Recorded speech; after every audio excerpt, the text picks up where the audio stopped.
was 1829. The sleepy town of Newcastle, Massachusetts, was bearing the brunt of a particularly harsh winter snowstorm. Mary Brown had just turned sweet 16 and was sitting down for a humble supper with her family, thanking the good Lord for sparing their house in this harsh weather and providing them with enough food. All were in a festive mood. Then the unexplainable happened. Before Mary even took her first bite, her entire body went into violent convulsions. She started choking. Her parents tried to save her, but to no avail.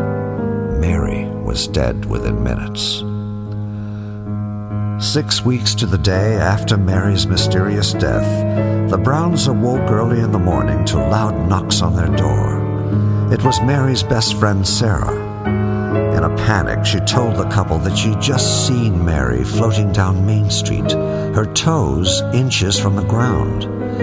Mary's ghost was smiling and laughing, said Sarah, as it aimlessly roamed about town.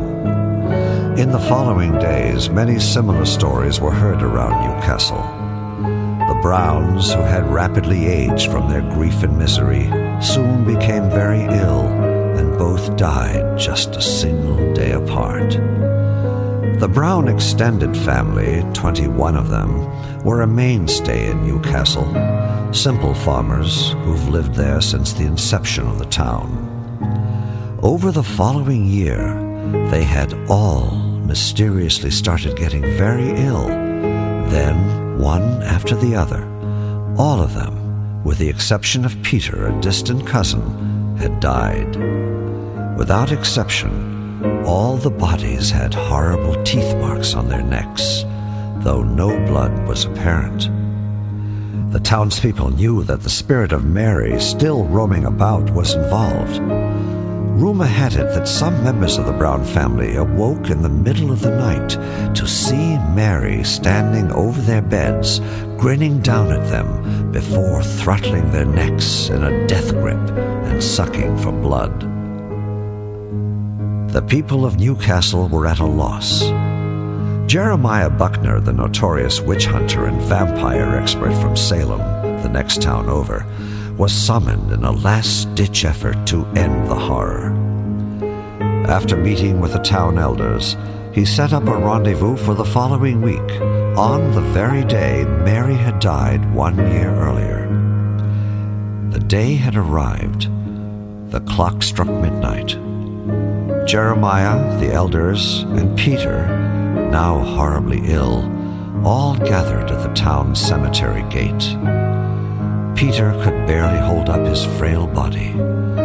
Everyone was expecting him to die within days, as the violent and horrifying pattern of the Browns indicated.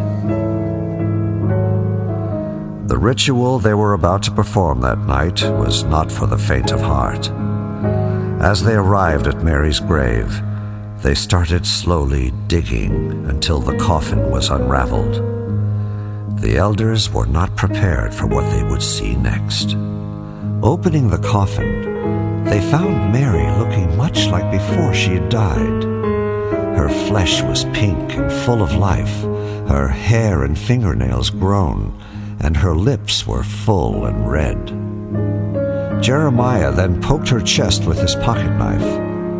Mary bled.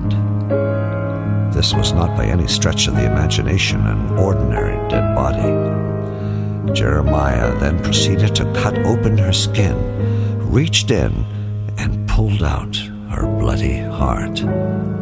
Just at that moment, Peter gasped in relief. His body felt rejuvenated. It seemed his mysterious illness had all but disappeared in a matter of seconds. From that moment on, the sightings of Mary completely vanished. Peter, his health regained, would soon marry and have 3 children. The Brown family bloodline was once again revived. Though the town of Newcastle was now back to normal, to this day, its residents claim to see the ghosts of the dead Browns floating about with blank stares in their eyes.